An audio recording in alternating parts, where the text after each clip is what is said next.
Today I am going to do a tool called Touchpoints. Right off the bat, I should give credit for this material to Doug Conant, who's written a book called Touchpoints, and much of this material is in fact in his book, so he gets all the credit. But I've got a way of looking at it and talking about it and using it that might be slightly different. Doug Conant, by the way, was the CEO of Campbell's Soup. He has an illustrious history. He was in the food products business, rose up in that business, took over in 2001 as the CEO of Campbell's Soup, when he was in fact the 11th, in 141 years of this company's existence, he was only the 11th CEO. Look at the history of the rich history of CEOs that company has had. Here he was, 11th CEO, 2001, takes over this company in the middle of its worst financial situation, close to bankruptcy. The stock has been taking a dive. He takes over this company. He recently retired. He's not the CEO anymore, but in those 8 years, he did a remarkable turnaround. Maybe it was 10 years. He did a remarkable turnaround of Campbell's Soup.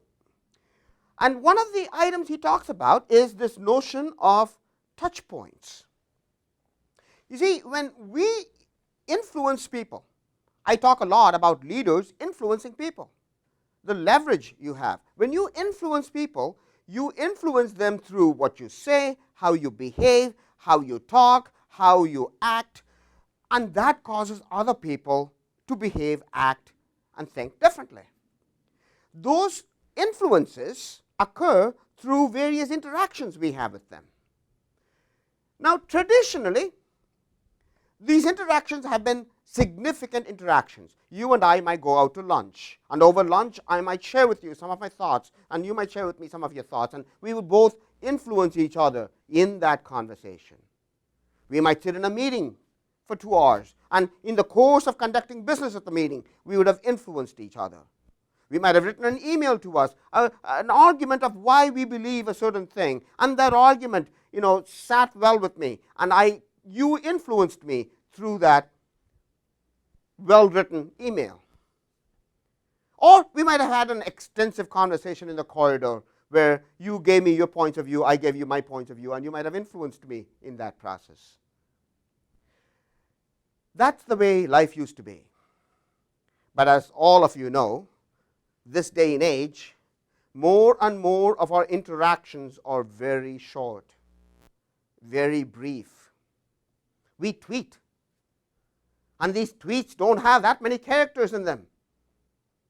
And in that small interaction, we influence. But you know what? We have many more of them. We have many, many, many more of them.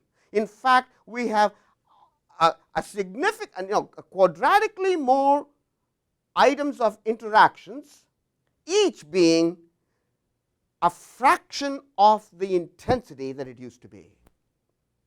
How do we then have the same effect? In fact, how could we have a bigger effect of influence by capitalizing on these numerous interactions that we have? That's what Touchpoints is all about. What Doug Conant says is that in every interaction you have, in the most minutest of interactions, lean into that interaction. Lean into that interaction, not just physically, but in fact, the way you think about it, the way you express yourself. In every interaction, be it a tweet you send to somebody, be it an email, a short email that you send to somebody, be it a quick voicemail you left for somebody, be it in the corridor passing by saying something, lean into that interaction. In effect, you make your position clear. Don't simply pass by assuming the other person knows your position. Make your position clear. But in the clarity of that position, don't close the door for them to influence you. In the clarity of that position, leave open your opportunity to change. So when you lean into that interaction, say, well, this is what I believe. Now, mind you, you don't have very much time to say this. So have a very concise way of saying, this is what I believe. And I would like to know whether you agree with that piece of it. And if not, what would be an example where I could possibly change my mind? Lean into that interaction in every possible interaction you get. And in that conversation, by the way, in interacting with people. You can be tough-minded. Ask them for evidence. Ask them for data. But be tender-hearted. Understand that you might be in the wrong as well. Understand that they might have a position that you don't fully see. The beauty of this is that the number of interactions are so frequent, they are quadratically more, and that the intensity of the interactions are so small, the cumulative effect is, in fact, according to Doug, has an exponential effect.